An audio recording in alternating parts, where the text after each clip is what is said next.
A Souza Produções convida você a se tornar um patrocinador. Semeie no nosso ministério. Com a sua oferta poderemos produzir muito mais vídeos. Este é um ministério independente e, por isso, precisa da sua participação. Inscreva-se no canal e compartilhe os vídeos. Seja um multiplicador desta visão.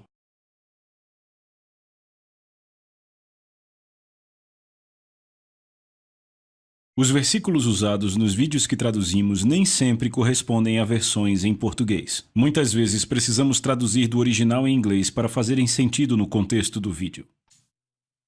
Ora. Hoje eu quero continuar falando sobre o propósito de Cristo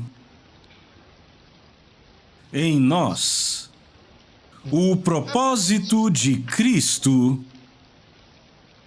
O propósito de Cristo em nós. Qual é este propósito?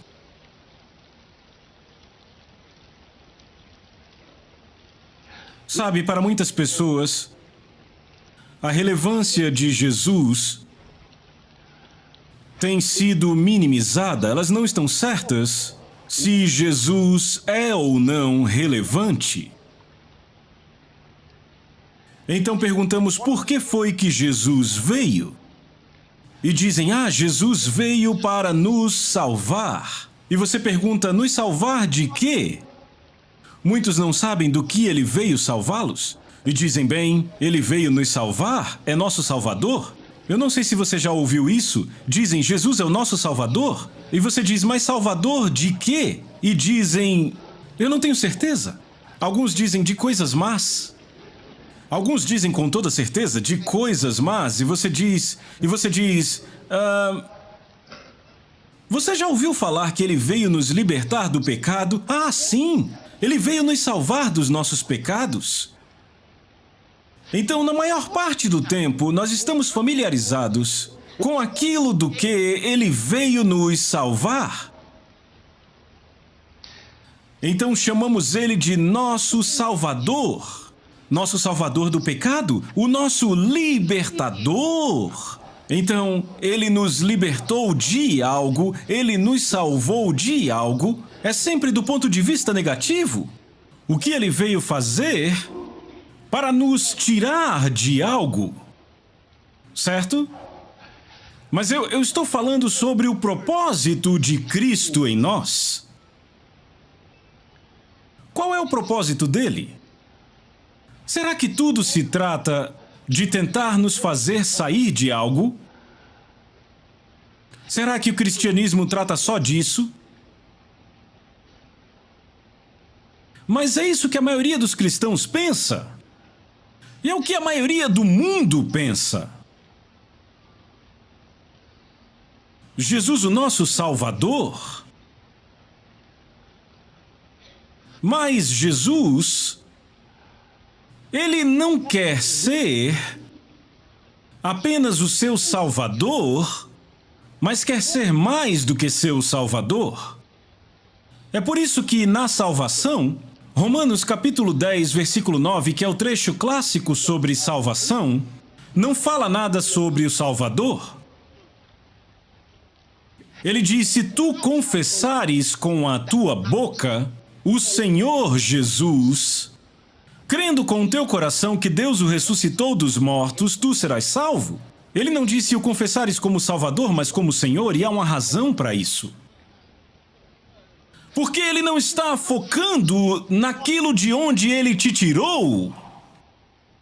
Ele não está focando nas coisas das quais ele te salvou. Ele foi o teu Salvador por uma razão. Eu quero dizer que o propósito dele não foi ser o seu Salvador.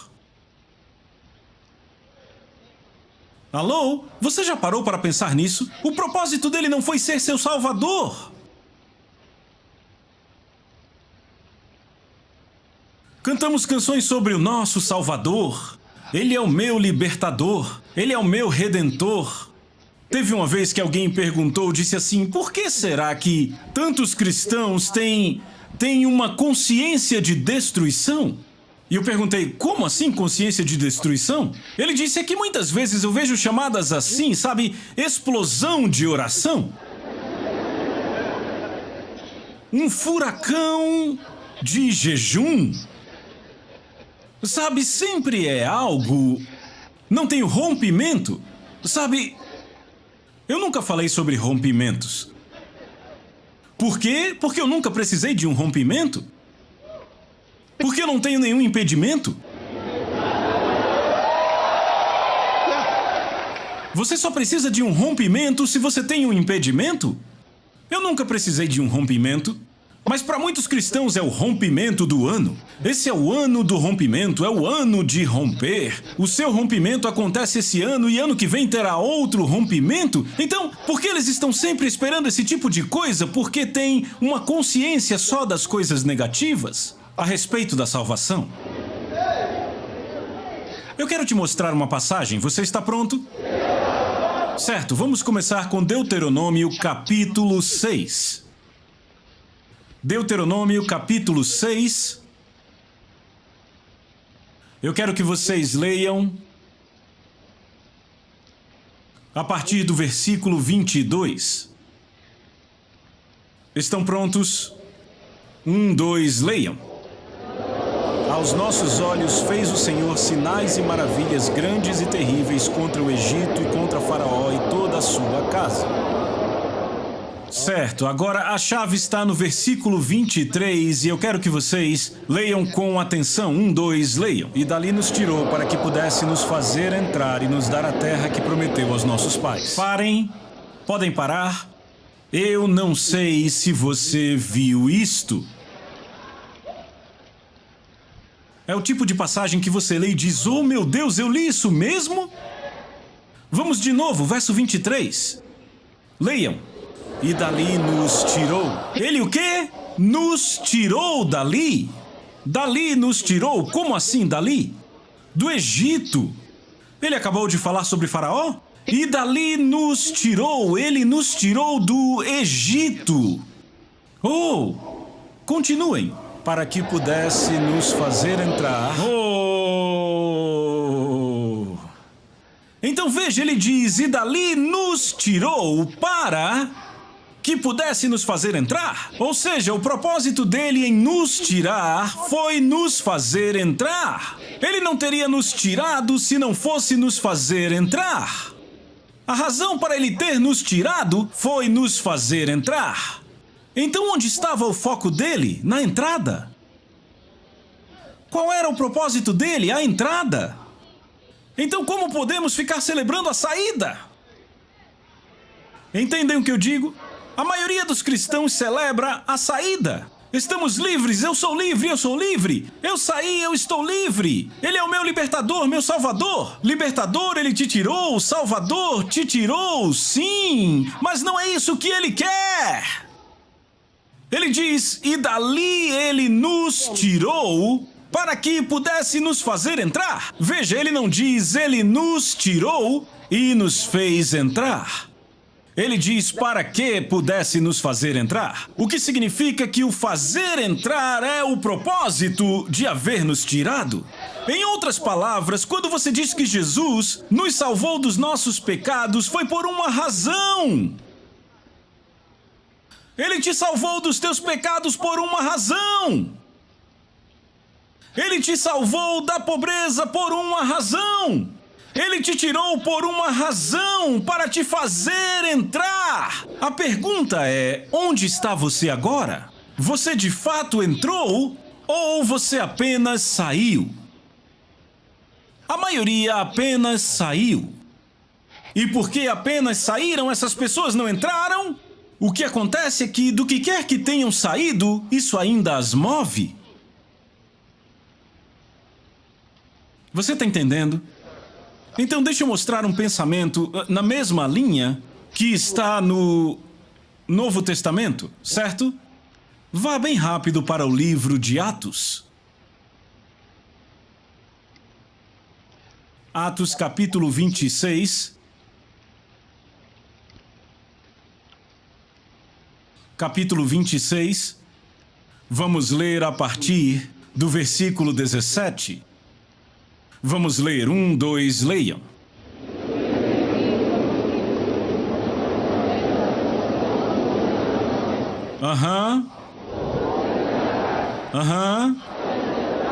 Parem. To open their eyes, to turn them from Trevas para a luz. É uma via sempre de duas mãos. Convertê-los das trevas para a luz. Continuem. E do poder de Satanás para Deus. Convertê-los das trevas para a luz e do poder de Satanás para Deus. Então, se eu estou sendo tirado do poder de Satanás, de ser oprimido pelo diabo, o que é que Deus quer? Que eu seja trazido para Deus. Então agora eu posso viver no poder de Deus. Eu agora posso experimentar o poder de Deus. E não é o caso de, no ano que vem, eu ser liberto do poder de Satanás de novo. Você entende? Ele me quer operando no poder de Deus, no lugar de Deus. Agora volte para Deuteronômio, que lemos há pouco. Eu quero te mostrar algo. Deuteronômio capítulo 6. Vamos para o versículo 23. Eu quero que vocês notem algo que é realmente grande. Alô! Você encontrou? Ok. Leiam para mim de novo o verso 23. E dali nos tirou para que pudesse nos fazer entrar e nos dar a terra que sob juramento prometeu a nossos pais. Você viu isso? Ele nos tirou para que pudesse nos fazer entrar. Para o quê? Para nos dar a terra. Veja o propósito de Deus. O propósito dele é te fazer entrar para dar algo a você. Ele te faz entrar para te dar algo. A pergunta é, será que ele cumpriu? Será que isto aconteceu? Será que isto foi feito? Onde nós estamos? Isso aconteceu?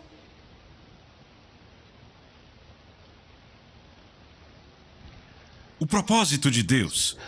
Vá para a primeira carta de João, no capítulo 3. Primeira epístola de João,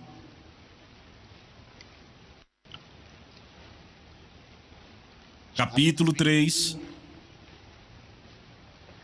Eu quero a passagem que fica a partir do versículo 8. Leiam para mim, por favor. 1, 2, vão.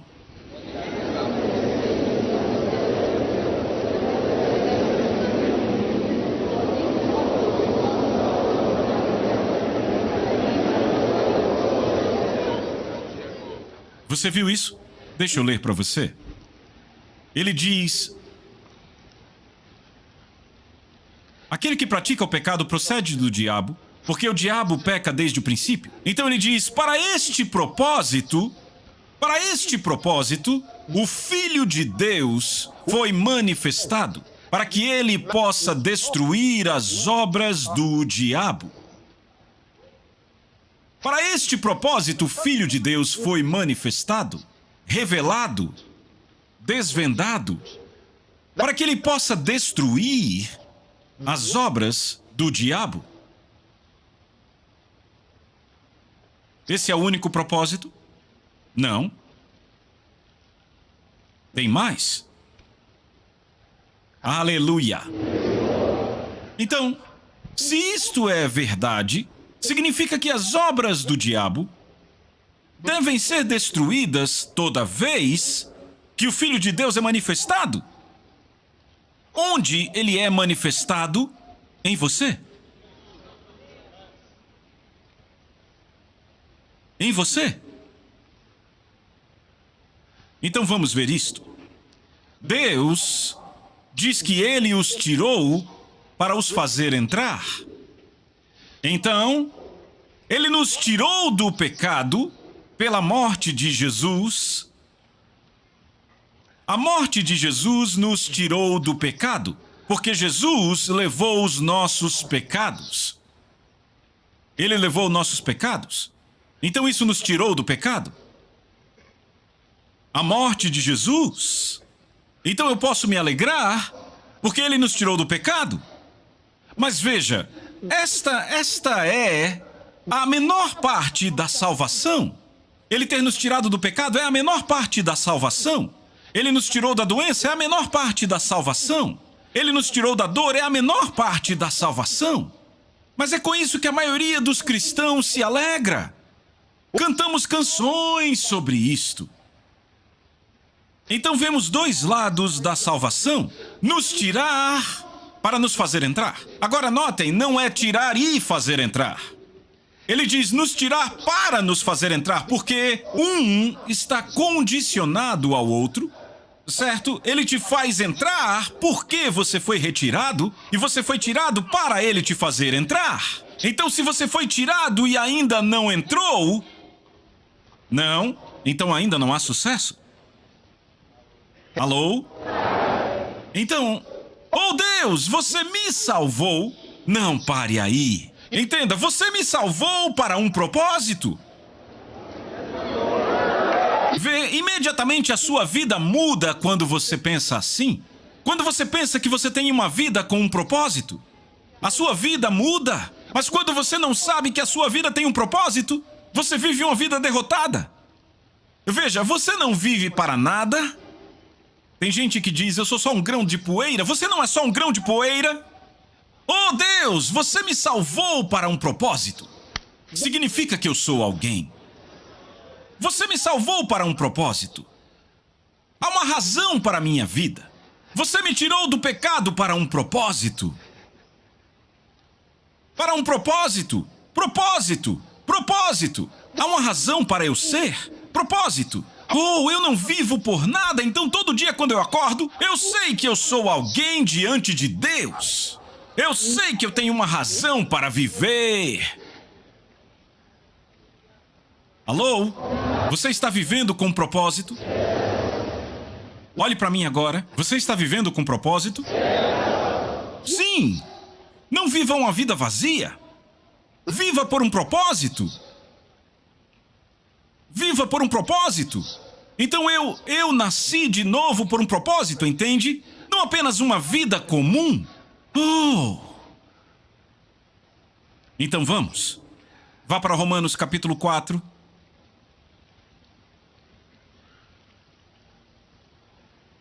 Propósito. Propósito. Ah! Você achou? Versículo 25, capítulo 4. Romanos capítulo 4, verso 25, leiam. O qual foi entregue por causa das nossas transgressões. De novo, o qual foi entregue por causa das nossas transgressões. Ok? E ressuscitou por causa da nossa justificação. Este versículo é suficiente para você deitar-se em sua cama e ficar apenas chorando de alegria. Eu estou dizendo. Este versículo diz que Jesus foi entregue por causa das nossas transgressões. Ele morreu por nossas transgressões.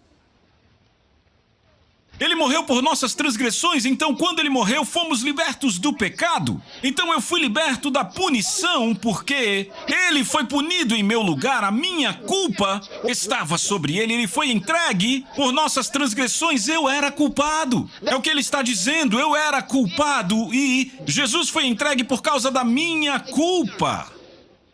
O que eu vou te mostrar agora é poderoso, isso é muito poderoso. Diz, ele foi entregue por causa das nossas transgressões. Então, esta parte é conhecida por toda a igreja. Todo cristão sabe disso, todo cristão celebra isto. É disso que falamos na Páscoa. Sim. Ele foi entregue por nossas transgressões, ele morreu por mim. Graças a Deus, ele morreu por mim. Isto é maravilhoso. Mas isso não é tudo. A parte maior disso é a parte B desse versículo. Ele foi entregue porque eu era culpado. Eu era culpado. Nossas transgressões. Éramos culpados de transgressões. Então ele foi entregue à morte. E então diz, e ele ressuscitou por causa da nossa justificação.